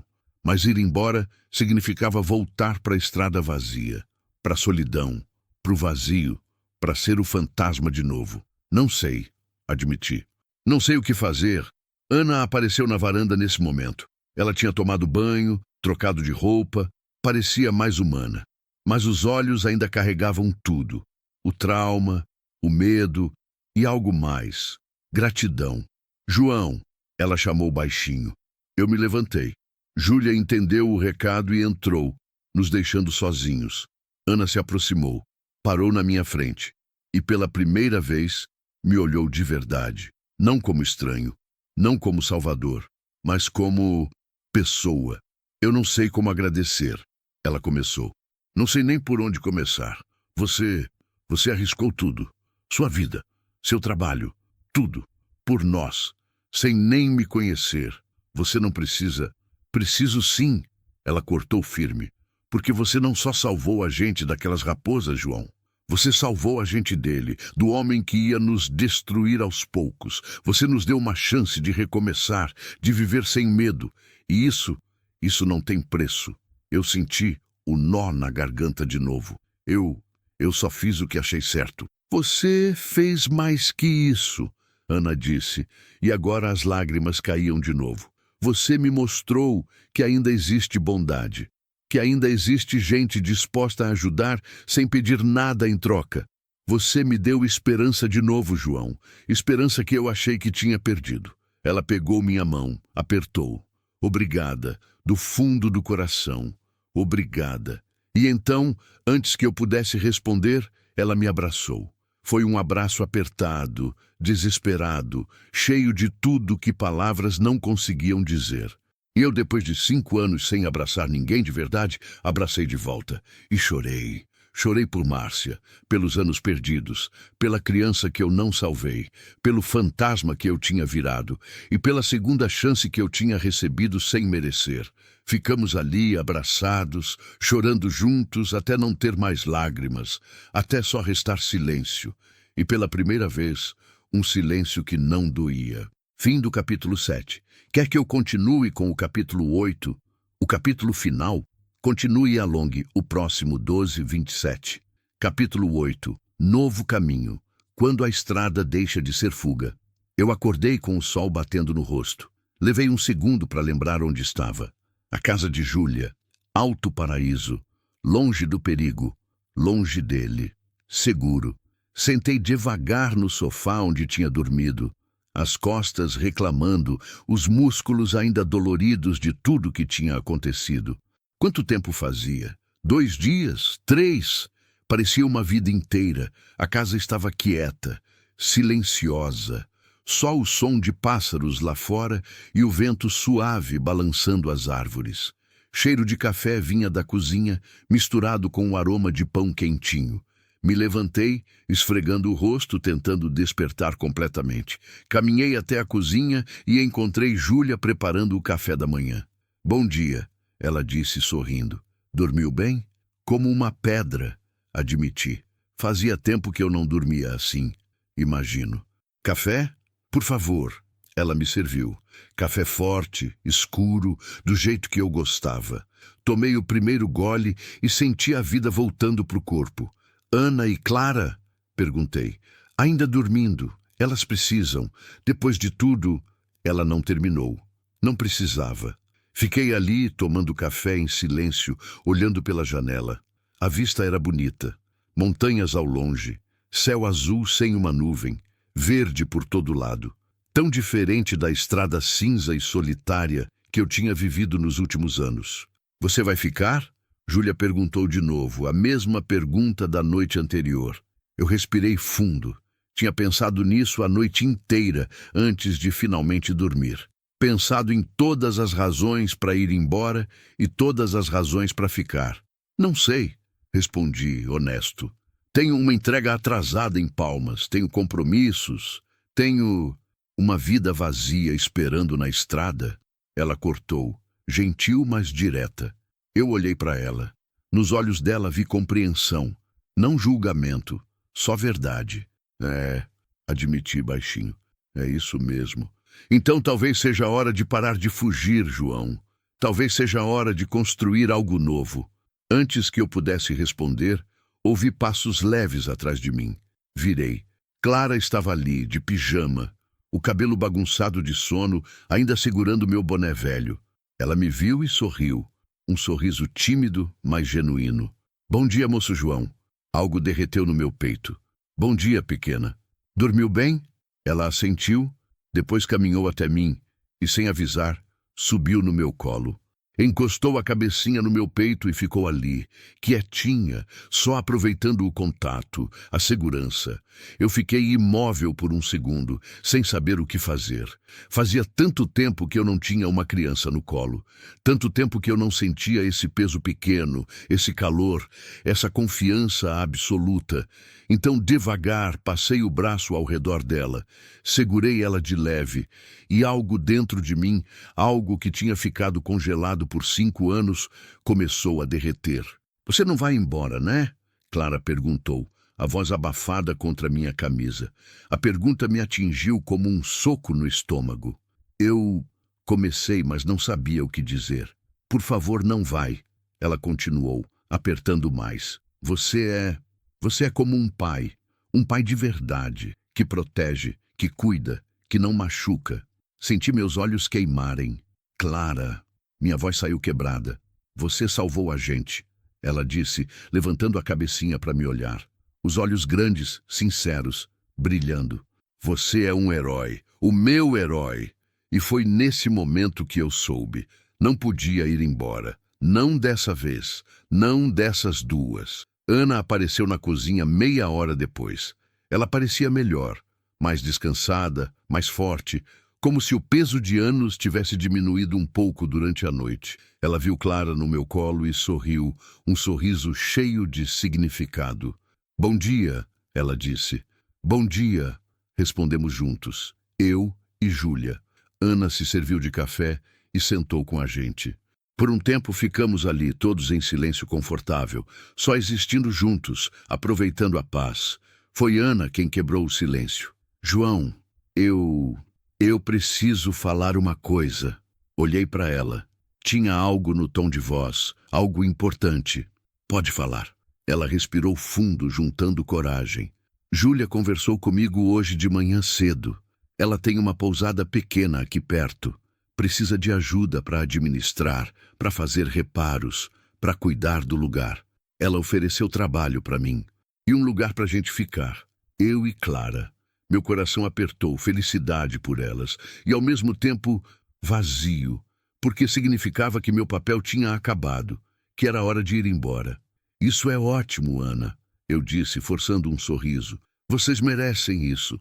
Um recomeço, longe dele, longe de tudo. Mas, Ana continuou me olhando direto nos olhos, a oferta é para nós 3. Eu congelei. O quê?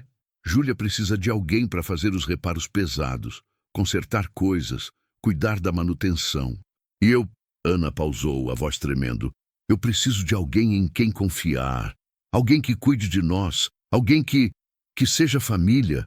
Família. A palavra ecoou na minha cabeça. Ana, eu não sei se... Comecei. Você não precisa decidir agora. Ela cortou, mas havia urgência na voz dela. Eu sei que você tem sua vida, sua estrada, seus compromissos, mas se você quiser ficar, se você quiser tentar construir algo diferente, algo novo, a gente quer você aqui. Eu quero. Clara quer. Clara apertou mais forte no meu colo, confirmando. Por favor, moço João, ela sussurrou. Fica com a gente. Olhei de Ana para Clara, depois para Júlia, que sorria gentil, esperando. E então olhei pela janela, para a estrada lá fora. A estrada que tinha sido minha casa, minha fuga, minha prisão por tanto tempo. E pela primeira vez eu não senti vontade de voltar para ela. Senti vontade de ficar. Levei 2 dias para resolver as coisas. Liguei para o dono da carga, expliquei a situação. Não os detalhes, mas o suficiente. Ele não ficou feliz com o atraso, mas entendeu. Arranjou outro caminhoneiro para buscar a carga. Perdi aquele trabalho. Mas tudo bem. Liguei para alguns contatos. Cancelei fretes futuros. Avisei que ia dar um tempo, talvez permanente. E aí liguei para Zé Carlos, meu amigo de anos de estrada, e ofereci o caminhão para ele. Preço de amigo. Ele hesitou. Sabia o que aquele caminhão significava para mim, mas aceitou. Disse que ia cuidar bem dele. Na manhã da venda, eu e Zé nos encontramos num posto na saída da cidade. Ele chegou com o dinheiro, eu com os documentos. Passei a mão na lataria velha, arranhada, cheia de histórias. Aquele caminhão tinha sido meu companheiro por tantos anos. Tinha me levado por todo o Brasil. Tinha testemunhado meu luto, minha solidão, minha fuga. E agora ia me dar a chance de recomeçar. Cuida bem dele, pedi a Zé Carlos. Vou cuidar como se fosse meu, ele prometeu. Mas, João, tem certeza disso? Você sem caminhão, sem estrada, não sei se te reconheço. Eu sorri, um sorriso verdadeiro. Talvez seja a hora de eu me reconhecer também. Voltei para casa de Júlia a pé, carregando só uma mochila com minhas poucas coisas. Era estranho não ter mais o caminhão. Estranho e libertador. Quando cheguei, Ana e Clara estavam no jardim. Ana regando as plantas, Clara brincando com umas pedrinhas coloridas. Elas me viram e Clara correu na minha direção. João, você voltou! Peguei ela no colo, girando, fazendo ela rir. O som da risada dela era música. Voltei, pequena, e não vou embora. Ana se aproximou, os olhos brilhando. Você decidiu ficar? Decidi, confirmei. Se vocês ainda querem, claro. A gente quer, Ana disse, e agora as lágrimas escorriam de novo. Mas eram lágrimas felizes. A gente quer muito. Júlia apareceu na porta, sorrindo. Bem-vindo para casa, João. Casa. Fazia tanto tempo que essa palavra não tinha significado. Os primeiros meses foram estranhos. Acordar no mesmo lugar todo dia, ter uma rotina, trabalhar com as mãos em concertos, em construção, em coisas que ficavam, em vez de só passar e ir embora. Mas aos poucos foi ficando natural. Eu consertei o telhado da pousada. Reformei 3 quartos, construí uma varanda nova. Pintei, martelei, serrei, trabalhei até o corpo doer. E pela primeira vez em anos o cansaço era bom, era produtivo, era para algo que importava. Ana florescia. Trabalhava com Júlia na administração da pousada, cozinhava para os hóspedes, cuidava da Clara e aos poucos o medo nos olhos dela foi sumindo. A tensão nos ombros relaxou. O sorriso voltou. Ela era linda quando sorria de verdade. Clara crescia. Começou a estudar na escolinha local. Fez amigos. Ria mais, brincava mais. E toda noite, antes de dormir, vinha me dar um beijo de boa noite e dizer: boa noite, João. Obrigada por ficar. E toda noite eu sentia meu coração apertar de gratidão. 6 meses depois da nossa chegada, eu estava consertando uma cerca no quintal quando Ana se aproximou. João, posso falar com você? Claro, respondi, largando o martelo. Ela parecia nervosa. Mexia nas mãos, mordia o lábio, olhava para o chão. O que foi? Perguntei preocupado. Aconteceu algo? Não, ela apressou. Não é nada ruim. É que eu preciso te contar uma coisa.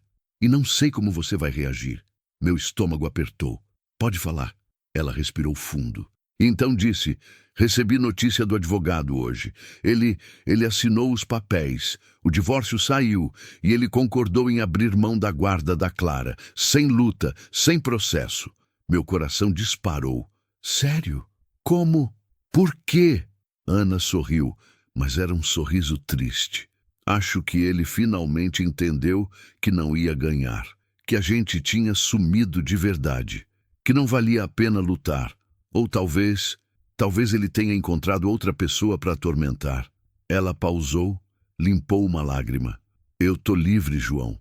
Pela primeira vez em 10 anos, eu tô livre de verdade. Eu a puxei num abraço, apertado, forte. Eu sinto muito pelo que você passou, mas eu tô feliz que acabou, que vocês finalmente podem viver em paz. Ela se afastou um pouco, me olhou nos olhos. Eu não teria conseguido sem você. Você sabe disso, né? Você é mais forte do que pensa. Não sozinha, mas com você, com você do meu lado, eu sou. Havia algo no jeito que ela disse, algo no olhar, algo que fez meu coração bater diferente. Ana, comecei sem saber como continuar. Ela colocou a mão no meu rosto. Eu sei que você ainda ama ela, a Márcia, e eu respeito isso. Eu nunca vou tentar substituir ela ou forçar algo que você não sente. Mas eu preciso que você saiba. Eu preciso que você saiba que você salvou mais do que nossas vidas. Você salvou meu coração também.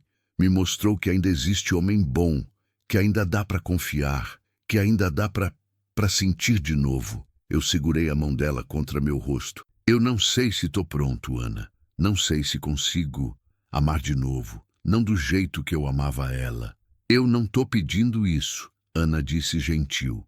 Não estou pedindo para você esquecer ela. Só estou pedindo para você não fechar o coração completamente. Para você permitir que algo novo cresça, no tempo que precisar, do jeito que puder, sem pressão, sem pressa, só possibilidade. Olhei nos olhos dela e vi ali algo que eu não via há muito tempo. Esperança, futura, vida. Possibilidade, repeti baixinho. Acho que isso eu consigo. Ela sorriu e me abraçou de novo. 1 ano depois, eu estava na varanda da pousada, tomando café, quando Clara veio correndo. João! João! Olha! Ela gritava, acenando um papel. O que foi, pequena? Eu tirei 10 na prova de matemática. A professora disse que eu sou muito inteligente. Eu sempre soube, eu disse, pegando ela no colo e rodopiando. Você é a mais inteligente de todas. Ela riu, aquela risada cristalina que eu tinha aprendido a amar. João, ela disse de repente séria. Sim? Posso te chamar de pai? Meu mundo parou. Ela me olhava, expectante, esperançosa, com medo de ser rejeitada. Senti as lágrimas queimarem nos meus olhos. Clara, minha voz falhou. Tudo bem se você não quiser, ela apressou. Eu entendo.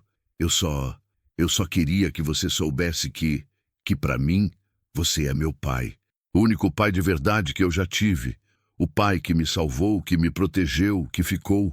Eu não conseguia falar, não conseguia respirar direito. Então apenas assenti, as lágrimas caindo livres agora. Pode, consegui sussurrar. Pode sim, pequena. Seria uma honra. Ela me abraçou com toda a força que seu corpinho pequeno tinha. Obrigada, pai. Obrigada por não ter passado direto naquela noite. E foi aí que eu desmoronei. Chorei como não chorava desde o funeral da Márcia. Chorei pela dor, pela perda, pelos anos desperdiçados. Mas também chorei de alívio, de gratidão, de alegria, porque eu tinha encontrado meu caminho de volta. Não para quem eu era antes. Isso nunca ia ser possível. Mas para quem eu podia ser agora. Um homem que para, que ajuda, que fica. Um homem que escolhe amor em vez de fuga. Um pai.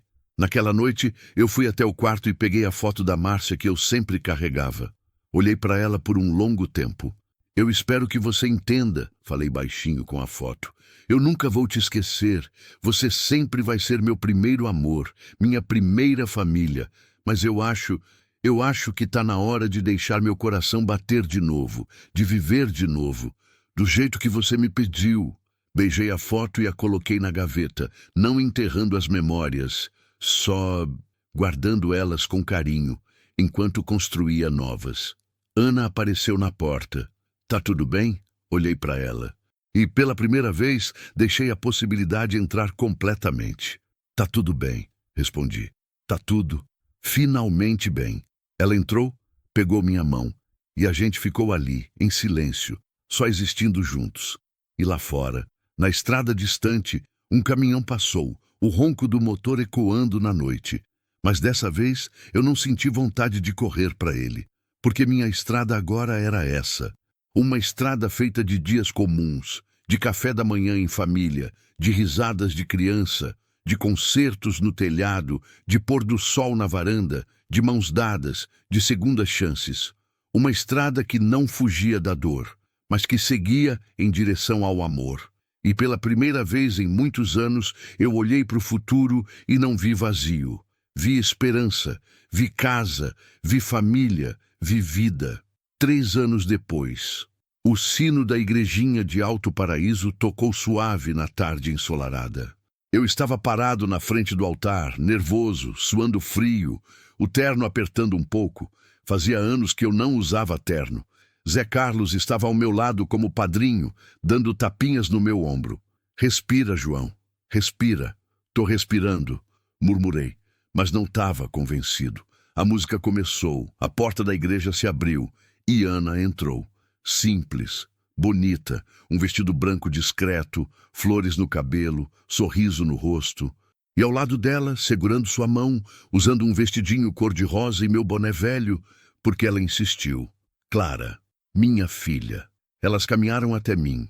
Ana me olhou nos olhos e eu vi ali tudo. Gratidão, amor, promessa de futuro. O padre começou a cerimônia. Eu mal ouvia as palavras, só olhava para elas, para as 2 pessoas que tinham me salvado tanto quanto eu tinha salvado elas. Você aceita a Ana como sua esposa? O padre perguntou. Aceito, respondi firme.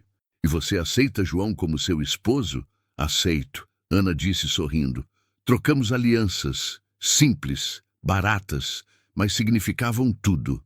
Pode beijar a noiva. Beijei Ana, suave, respeitoso, cheio de promessa. Clara bateu palma e gritou. Viva! Agora a gente é família de verdade. Todo mundo riu. Eu peguei Clara no colo, puxei Ana para perto e ficamos ali, os 3 abraçados. Uma família, improvável, nascida do caos, forjada no medo, mas real, verdadeira e cheia de amor. Epílogo. Hoje, 5 anos depois daquela noite na estrada, eu acordo cedo, tomo café com Ana, levo Clara para a escola, trabalho na pousada, volto para casa, janto em família e durmo ao lado da mulher que eu amo. É uma vida simples, comum, sem drama. E é a vida mais completa que eu já tive. Às vezes, quando passa um caminhão na estrada, eu paro e olho. Sinto uma pontada de saudade, da liberdade, da solidão, do vento batendo no rosto. Mas então, Clara me chama para brincar. Ou Ana me pede ajuda na cozinha e a saudade passa, porque eu aprendi algo importante naquela noite. A estrada não cura feridas, só adia a dor. Mas parar, enfrentar, construir, amar, isso sim cura. E eu, João Batista, caminhoneiro aposentado, pai, marido, um homem comum, finalmente entendi. A maior coragem não é seguir em frente, é ter a força de parar e recomeçar. Fim. Eu nunca esqueço da noite em que parei o caminhão achando que ia ajudar mais um estranho e acabei salvando a mim mesmo.